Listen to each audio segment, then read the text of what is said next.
जैसा कि last episode में हमने देखा कि जियान मैनली स्टील मशीनरीज के अंदर अपने भाइयों के साथ बैठा था और वहाँ पर अब आइस एम्परर एक आदमी को लेकर आता है। जियान आइस एम्परर को चाय देता है और अपने भाइयों को इनके बारे में बताता है और कहता है कि ये मेरे दोस्त हैं और बहुत शक्तिशाली भी हैं। ज़ीडिंग कहता है कि इनसे निकलने वाले ऑरा से भी साफ पता चलता है कि ये बहुत शक्तिशाली हैं और हमें खुशी हुई कि ये हमारे यहाँ पधारे हैं। अब ज़ीली उस आदमी से पूछताछ करता है और उसे बताने को कहता है कि आखिर तुमने क्विंगलिंग को कहाँ छुपा कर रखा है। अगर आप भूल गए हो तो मैं बता दूं कि क्विंगलिंग वही लड़की है जिसके पास स्नेक सोल थी, जो ह्यूमंस और स्नेक्स की डिसेंडेंट थी। उसने ही पिछली बार लावा वाली जगह पर 20 स्नेक्स को काबू किया था, लेकिन अब क्विंगलिंग को किडनैप कर लिया गया है। जियान ज़ीडिंग से पूछता है कि आखिर ये हुआ कैसे, जिस पर ज़ीडिंग बताता है कि 2 दिन पहले क्विंगलिंग खाना ढूंढने के लिए बाहर गई थी, लेकिन तभी उसे किसी ने किडनैप कर लिया था। हमने उसे ढूंढने के लिए बहुत इन्वेस्टिगेशन की और हमें इस आदमी पर, जिसे आइस एम्परर अपने साथ लाए, इस पर बहुत शक है। अब ज़ीली गुस्से में आकर उस आदमी को टॉर्चर कर क्विंगलिंग का पता उससे पूछता है, जिस पर वो आदमी डर के मारे सब सच बता देता है। वो आदमी बताता है कि क्विंगलिंग को मो क्लैन ने किडनैप कराया है और अभी भी क्विंगलिंग मो क्लैन के पास ही है। अब जियान आइस एम्परर से मो क्लैन के बारे में पूछता है, जिस पर आइस एम्परर बताते हैं कि मो क्लैन बहुत शक्तिशाली है, यानी उसके पास बहुत ज्यादा धन संपत्ति है। उसके आसपास के सभी मशीनरी से अलायंसेस हैं और वो अपने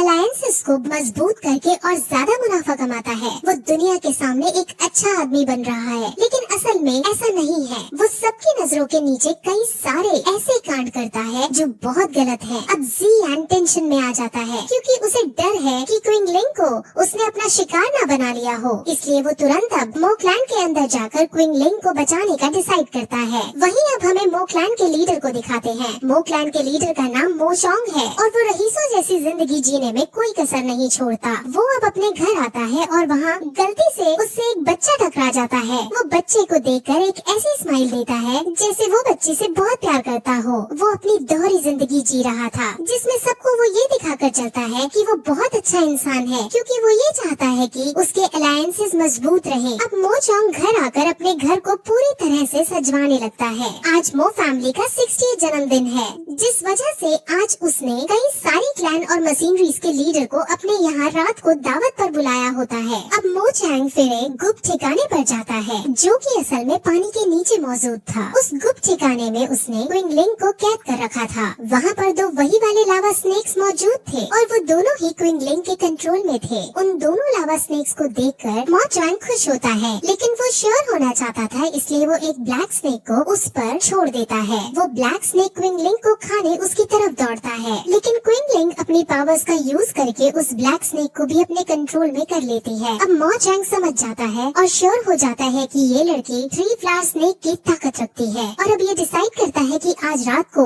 ये इस पर एक्सपेरिमेंट करेगा। अब ये एक्सपेरिमेंट क्या है ये हमें थोड़ी देर बाद पता चलेगा। वही मैंडी स्टील मशीनरीज के अंदर आइस एम्परर उसे बताते हैं कि वो लोग जरूर प्यूपिल ऑफ 3 स्नेक्स फ्लावर के पीछे पड़े हैं, ताकि वो इसकी पावर का यूज अपने लिए कर सके। इसका मतलब अब उसकी जान को खतरा था, इसलिए जियान तुरंत वहाँ जाने को कहता है। जियान के भाई भी उसके साथ आना चाहते थे, लेकिन वो उनसे यही रुकने को कहता है और अब वहाँ उड़कर मो क्लैन के पास जाने लगता है। अब उसके पीछे पीछे आइस एम्परर भी जाते हैं और उसका साथ देते हैं। रास्ते में आइस एम्परर जियान की एबिलिटीज की तारीफ करते हैं और उससे पूछते हैं कि तुमने इतनी छोटी उम्र में 2 होंग लेवल प्राप्त कैसे कर ली। मेरे 2 होंग लेवल प्राप्त करने में 5 साल लग गए थे और तुम इस उम्र में 2 होंग के साथ साथ इतनी सारी एबिलिटीज भी रखते हो, ऐसा कैसे करते हो, कौन तुम्हारा साथ देता है। अब जियान पहले तो थोड़ा भाव खाता है, लेकिन आइस एम्परर के इंस्टेंटली पूछने पर उसे बताता है कि जरूरी नहीं है कि हमें 5-6 साल का वक्त लगे ही लेवल बढ़ाने के लिए। अगर हम चाहे तो 1 साल के अंदर भी 2 होंग को हासिल कर सकते हैं। आइस एम्परर पूछता है कि आखिर कैसे हम ऐसा कर सकते हैं, जिस पर जियान बताता है कि एक फॉलिंग जिदान नाम की मेडिसिन है, जिसको बनाने के लिए 5 इंग्रेडिएंट्स चाहिए होते हैं। इस मेडिसिन को बनाना तो आसान है, लेकिन इसके इंग्रेडिएंट्स ढूंढना मुश्किल काम है। चाहे कितनी भी बीमारी क्यों ना हो या फिर कितनी भी चोट क्यों ना लगी हो, उस मेडिसिन से सब ठीक हो जाता है और वो कल्टीवेटिंग स्पीड को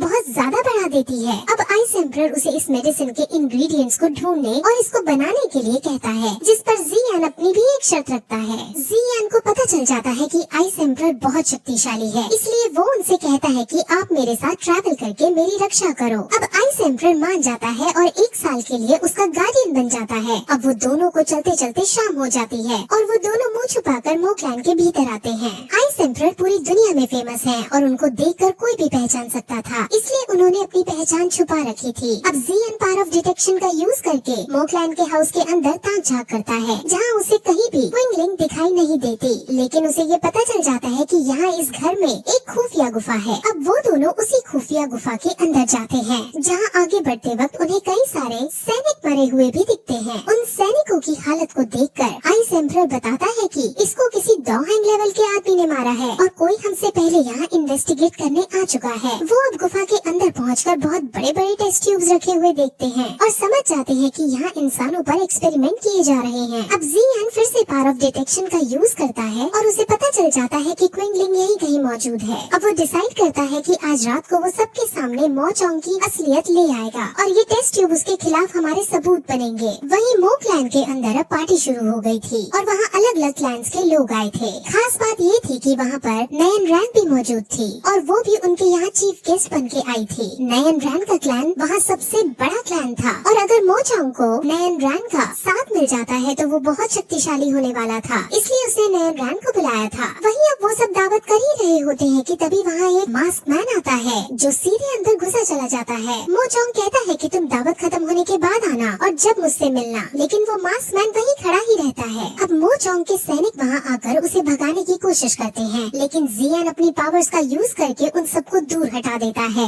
वो अब मो चोंग का गला पकड़कर उसे उठाता है। मो चोंग समझ जाता है कि ये डॉहॉन्ग लेवल का है और वो खुद इसे नहीं हरा पाएगा। वो उससे पूछता है कि आखिर तुम चाहते क्या हो, जिस पर ज़ियन कहता है कि तुम्हारी जान लेने मैं यहाँ आया हूँ। अब ज़ियन की नजर वहाँ बैठी नयन रैन पर जाती है और उसको देखते ही ज़ियन के दिल में घंटी बजने लगती है और अब वो कहता है कि आज तुम्हें इनमें से कोई नहीं बचा पाएगा। जिस पर अब नयन रैन मो चोंग के पास आती है और कहती है कि तुम्हें इसको मारने से पहले मेरा सामना करना होगा। ज़ियन अब इनडायरेक्ट वे में मो चोंग की पोल खोलनी शुरू करता है और कहता है कि उसने अच्छाई का जो चादर ओढ़ रखा है उसको हटाने का वक्त आ गया है और तुम्हारी सच्चाई आज सबको पता चल कर रहेगी। नयन रैन बहुत शौक होती है कि आखिर ये किस बारे में बात कर रहा है, क्योंकि वो तो यही समझती है कि मो चोंग बहुत अच्छा आदमी है। अब आइस एम्परर फिर पीछे से आते हैं और उस टेस्ट ट्यूब को सबको दिखाते हैं और सबको ये बताते हैं कि ये ह्यूमंस पर एक्सपेरिमेंट कर रहा है और उनकी पावर्स को खींचकर खुद यूज कर रहा है। अब नयन रैन को मो चोंग पर बहुत गुस्सा आता है और वो अभी मो चोंग का गला काटना चाहती है, लेकिन आसपास कई सारे लोग मौजूद हैं, इसलिए वो कुछ ना कहकर सीधे उस जगह को छोड़कर चली जाती है।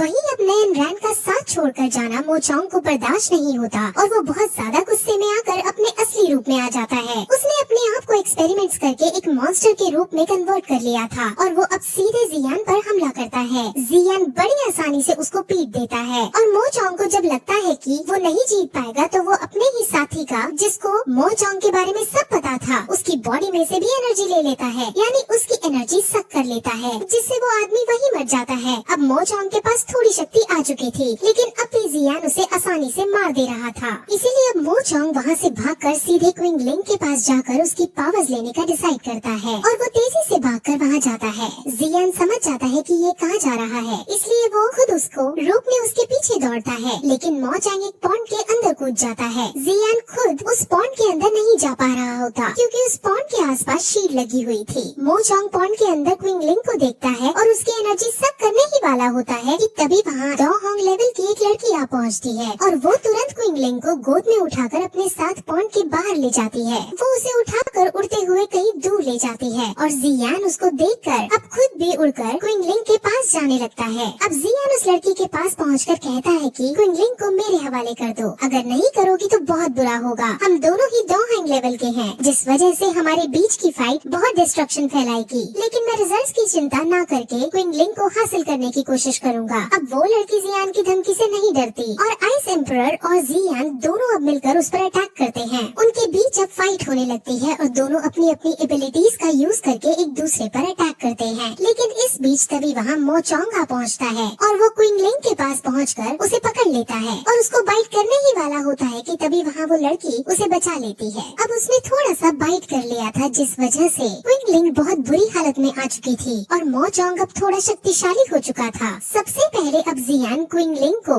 एक सेफ प्लेस पर रखता है और वहीं आइस एम्परर मोचोंग पर हमला करते हैं। वो लड़की अब क्विंगलिंग के पास आती है और उसकी बिगड़ती हालत को देखती है। वो लेडी अब उसे बताती है कि वो स्नेक फैमिली में से है और वो खुद भी इसकी देखभाल करना चाहती है क्योंकि ये हमारे ही परिवार की लड़की है। अब इसकी हालत बिगड़ती जा रही थी और हमें अब इसे पवित्र अकबरे पर ले जाना होगा ताकि ये सही हो सके। जियान के मास्टर भी जियान को बताते हैं कि ये स्नेक लेडी सही कह रही है और क्विंगलिंग को तुम इस स्नेक लेडी को दे दो। अब जियान थोड़ा सा उस स्नेक लेडी पर शक करता है लेकिन वो स्नेक लेडी उसे समझाती है कि वो खुद 3 फ्लावर स्नेक को पिछले कुछ महीनों से ढूंढ रही थी और वो इसे ढूंढते ढूंढते यहाँ तक पहुँची है और अब वो जियान से प्रॉमिस करती है कि वो इसको बचा लेगी। जियान अब क्विंगलिंग को उसको दे देता है और स्नेक लेडी क्विंगलिंग को अपने साथ उड़ाकर ले जाती है। वहीं अब मोचोंग फिर से उठ खड़ा होता है और जियान पर हमला करता है। मोचोंग अब बहुत शक्तिशाली हो चुका था और अब जियान उसको नहीं हरा पा रहा था। जियान और आइस एम्परर मिलकर कोशिश करते हैं लेकिन अब भी वो उस पर डोमिनेट नहीं कर पाते।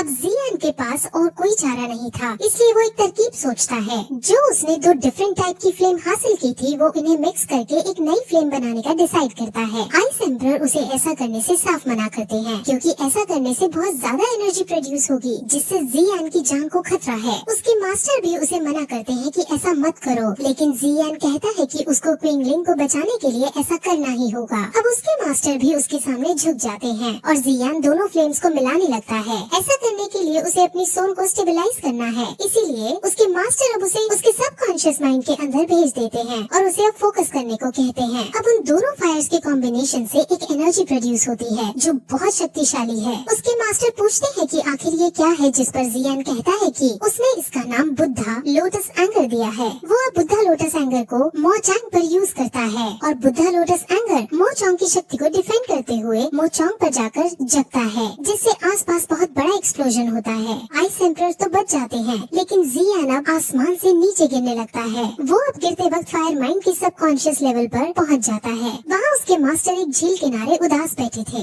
जियान उनके पास जाता है और उनसे कहता है कि मास्टर आपने देखा ना कि मेरा बुद्धा लोटस एंगर काम कर गया। जिस पर अब उसके टीचर कहते हैं कि बुद्धा लोटस एंगर बहुत शक्तिशाली है और अब मैं और ज्यादा तुम्हारा टीचर नहीं बन सकता हूँ। तुम्हारे पास अब इनफ एनर्जी है जिससे तुम अपने एनिमीज को मार सको। अब तुम्हें मेरी जरूरत नहीं होगी। जियान को पहले तो मजाक ही लगता है लेकिन अब उसके मास्टर उसे बताते हैं कि जो तुमने बुद्धा लोटस एंगर बनाया है वही अब तुम्हारा टीचर होगा। मेरे अंदर अब और ज्यादा एनर्जी नहीं बची जिससे मैं तुम्हारे साथ रह सकूं। अब मुझे फिर से गहरी नींद में जाकर सोना होगा। जियान अब बात की गंभीरता को समझता है और उसे कहता है कि आप मेरी एनर्जी को यूज कर लो आप लेकिन जाओ नहीं, मुझे आपकी बहुत जरूरत है, मैं आपके सिवा कुछ भी नहीं हूँ। लेकिन उसके मास्टर उसे सिर्फ इतना कहते हैं कि मुझे बहुत खुशी है कि मैं तुम्हारा टीचर बना और वो फिर डिसइंटीग्रेट हो जाते हैं। जियान को अपने ऊपर बहुत गुस्सा आता है क्योंकि आइस एम्परर और उसके खुद के मास्टर के मना करने पर भी उसने बुद्धा लोटस एंगर को क्रिएट किया था। वो ये भी सोचता है कि उसने खुद अपने टीचर को मार डाला है। उसे सिर्फ अपनी स्ट्रेंथ को बढ़ाने से मतलब है। वो ये सब सोचकर बहुत रोता भी है। वो बहुत ज्यादा रिग्रेट करता है और फिर सबकॉन्शियस माइंड से बाहर निकलता है। वो आसमान से नीचे गिर रहा था लेकिन तभी आइस एम्परर उसे बचा लेते हैं और यही इसी तरह से सीजन यही खत्म हो जाता है।